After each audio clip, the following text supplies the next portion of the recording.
코로나19가 1차 대유행을 기록했던 지난 3월 원달러 환율은 달러당 1,300원을 위협했었죠. 지금은 1,110원대까지 떨어졌습니다. 달러가 많이 풀린 데다 조 바이든 미국 대통령 당선 효과까지 겹쳤기 때문인데요. 내년에는 원달러 환율이 1,000원대까지 떨어질 것이라는 전망도 나오고 있습니다. 수출 기업들과 서학개미들 잔뜩 긴장하고 있는데요. 환율 전략 어떻게 세워볼지 짚어보겠습니다. 우리은행 민경원 연구원 전화 연결돼 있습니다. 연구원님 안녕하세요. 네, 안녕하세요. 자, 밤사이 달러 환율 글로벌 시장에서 어떻게 흐름을 보였습니까? 네, 밤사이 달러원은 달러 지수가 약보합으로 마감했지만 코로나19 재유행으로 인한 주요국 락다운 조치 재개와 트럼프 대통령이 중국 기업 투자 금지 행정명령에 서명했다는 소식에 결국 강보합권으로 마감을 했습니다. 네.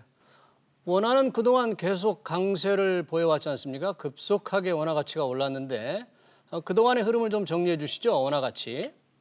네, 일단 하반기 7월부터 간략하게 말씀을 드리자면 네. 유로화가 강세를 보이면서 달러 지수 자체가 약해진 영향이 첫 번째였었고요.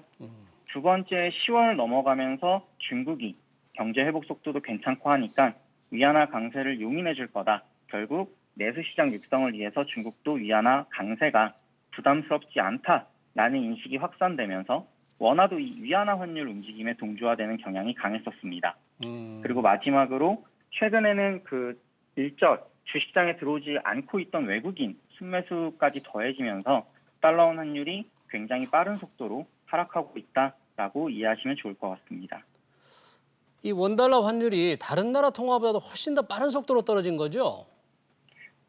아무래도 11월 들어서 이번 달부터는 굉장히 빠른 속도로 떨어지고 있습니다. 어제 기획재정부에서 미국 대선의 그 파급 영향을 설명하면서 바이든 대통령 시대 단기 환율 변동성 확대 가능성이 있다. 이렇게 언급을 했는데 왜 그런 변동성이 커질 것으로 이렇게 봤을까요?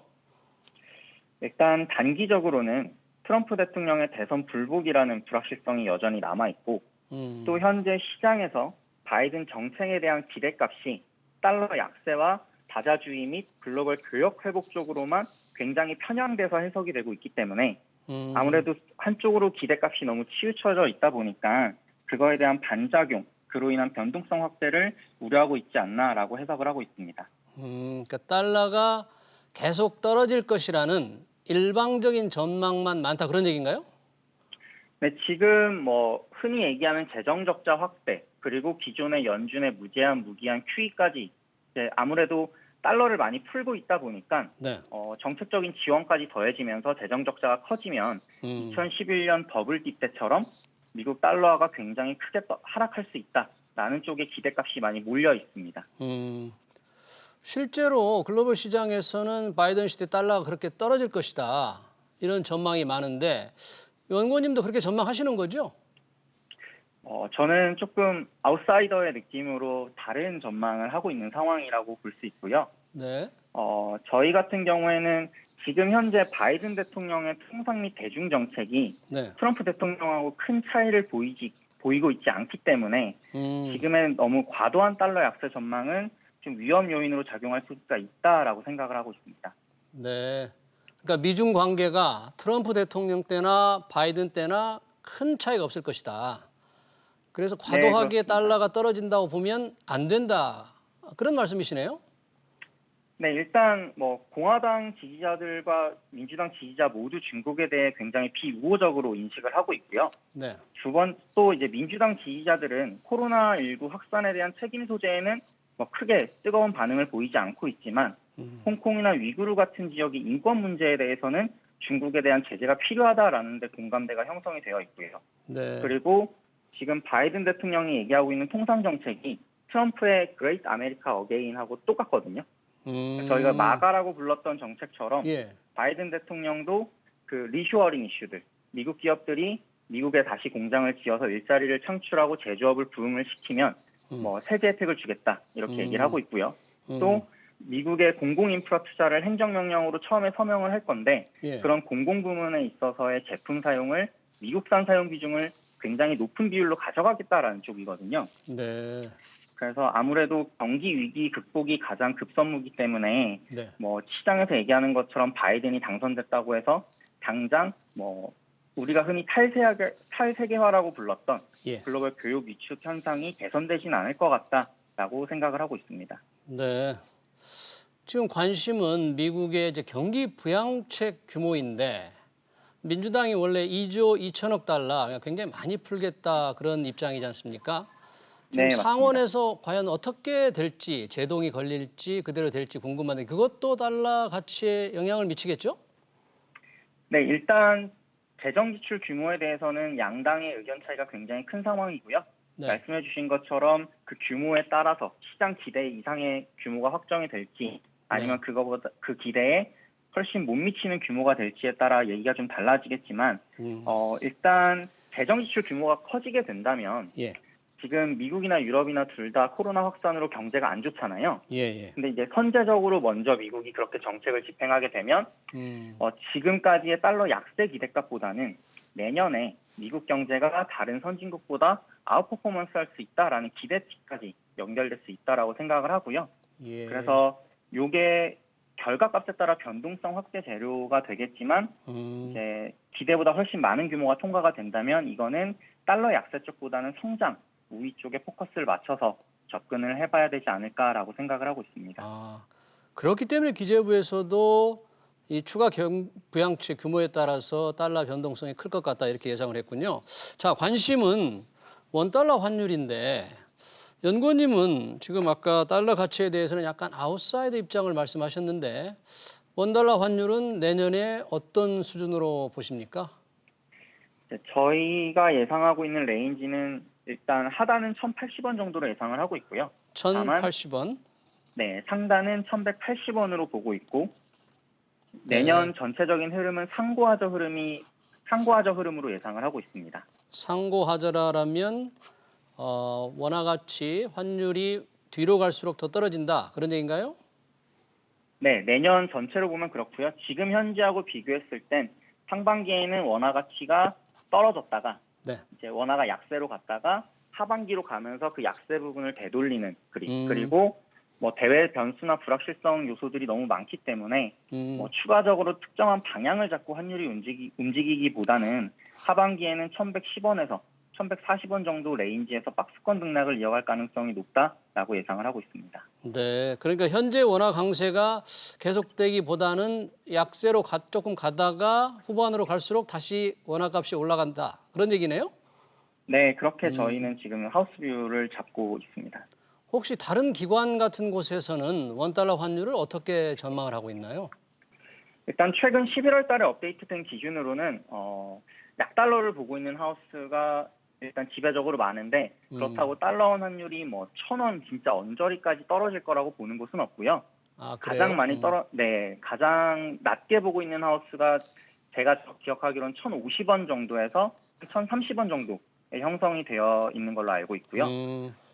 그 외에 뭐 1,200원을 전망하는 좀 특이한 경우가 있긴 한데. 그래요? 1,200원까지 보는 것도 있어요? 네, 이제 블룸버그 단말기로 조회한 기준으로 따르면 네. 11월자 업데이트 중에서 1,200원도 있기는 했었습니다. 아, 그래요? 그런데 가장 환율을 낮게 보는 곳이 1,030원에서 1,050원 수준. 네, 그 정도가 지금 하단이 되지 않을까라고 시장에서 이제 지배적으로 예측을 하고 있다라고 이해를 하시면 될 것 같아요.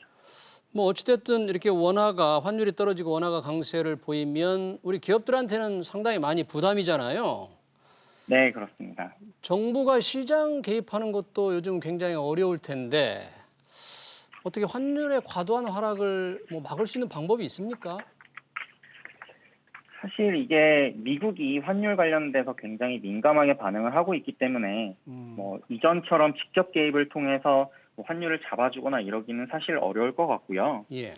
다만 뭐 아직까지는 글로벌 경기나 혹은 뭐 코로나 상황에 대한 불확실성이 여전히 남아있기 때문에 현재로서는 대외 변수 불확실성으로 인한 환율 상승 정도가 뭐 환율 하락을 막을 수 있는 유일한 재료다라고 보셔야 될 것 같습니다.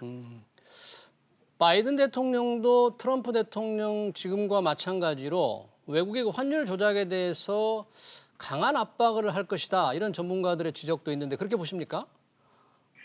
근데 이게 사실 바이든 대통령이 리쇼어링을 추진하고 있기 때문에 예. 자국 제조업 기업들한테 미국으로 다시 돌아오라는 거죠. 네네. 그러면은 사실 달러가 약세로 가기는 어렵거든요. 이미 트럼프 때 리쇼어링 이슈가 강달러 제로였구나라는 걸 시장에서 확인을 했었기 때문에 예. 뭐 트럼프 때처럼 무조건적인 달러 약세, 특히나 2017년 연말과 2018년 연초에 이제 트럼프 대통령이랑 문우신 재무부 장관이 달러 약세를 선호한다라고 얘기를 하면서 예. 달러 원 환율이 1,050원까지 빠졌던 적이 있었거든요. 근데 그때처럼 좀 노골적으로 달러 약세를 조장할 가능성은 낮다라고 보고 있고요. 다만 기존에 사용하던 환율 보고서 같은 뭐 정책 수단들 이런 거를 활용하는 쪽, 이제 뭐 트위터로 갑자기 환율 조작국을 지정하겠다 네. 이런 리스크는 줄어들었다라고 보면 될 것 같아요. 네. 지금 이렇게 환율이 떨어지니까, 그러니까 원화값이 올라가니까 해외 주식 투자자들, 우리 이른바 서학개미들의 피해가 크지 않습니까? 주식값이 맞습니다. 올라가도 환율이 떨어져 버리면 다 상쇄되는데 지금 상황이 어떻습니까? 우리 서학개미들의 이런 손해 구조가 어떻습니까? 일단 뭐 하반기 들어서는 네. 미국 주식 상승한 것만큼 원화값이 더 올라왔기 때문에 예. 네, 거의 뭐 주식에서 수익을 얻어도 환전을 할 경우를 감안해 보면은 수익이 굉장히 낮아졌다. 환위험 때문에 이제 주식에서 얻은 수익이 떨어지고 있다라고 해석을 하시면 될 것 같습니다. 그렇게 되면 그러니까 주가가 올라가도 환율이 떨어지니까 이익을 잘 못 내잖아요. 그런데 투자는 하고 그렇습니다. 싶다. 그런데 환율 해지를 하고 싶다. 어떻게 해야 됩니까? 일단 우리나라 주식시장 외국인 투자자들의 전략을 참고할 필요가 있다라고 보고 있고요. 이제 외국인 주식 자금이 통상 저희가 롱온리라고 부르는데 최초에 한국 주식을 살 때 환위험을 해지하지 않고 들어옵니다. 네. 그러다가 이제 원화가 약세를 보여서 환율이 상승하면 외국인 투자자는 손실을 보는 구조가 되는 거잖아요. 예. 그럼 이제 특정 레벨 이상 환율이 올라갈 것 같을 때 외국인들은 선물원 매수를 통해서 환위험을 해지를 하게 되고 이제 우리나라 이제 서학개미들 운동 같은 해외 주식 투자자 같은 경우에는 원화 강세 압력이 커지는 구간에서 달러원을 매도할 수 있는 상품을 포트폴리오에 편입하는 대안을 고려해 볼 수 있지 않을까 싶습니다. 너무 어려운 주문 같은데 서학개미들 대부분이 그런 투자 전략, 그런 해지 전략을 구사할 수 있을까요? 일단 달러 같은 게 ETF로 선정이 돼서 주시장에서 실제 거래되고 있는 상품이 있거든요. 그래서 그거를 뭐 실제 선물안을 거래하셔라 이런 얘기는 아니고 네. 아무래도 선물 거래는 조금 그 허들 같은 게 있기 때문에 네. 그런 ETF를 활용하는 방안도 고민해 볼 필요가 있지 않나라고 생각을 하고 있습니다. 마지막으로요. 서학개미들이 이렇게 환율이 떨어지면 해외 주식을 사서 손해를 본다 그러면 거꾸로 해외 투자자들은 국내 주식을 사서 네. 원화값이 올라가니까 훨씬 이익을 볼 수 있지 않습니까? 네, 그러니까 그렇습니다. 외국 투자자들이 오히려 국내 주식을 사러 많이 환율 때문에 많이 들어오지 않을까요? 일단 지금 환율이 빠졌다라는 게 중요한 건 아니고요. 앞으로의 포워드 환율 레이트, 그러니까 이제 선도 환율이라고 해서 네. 한 달 뒤에 달러 환율이 얼마가 될까? 두 달 아. 뒤에는, 세 달 뒤에는 이게 중요한 거거든요.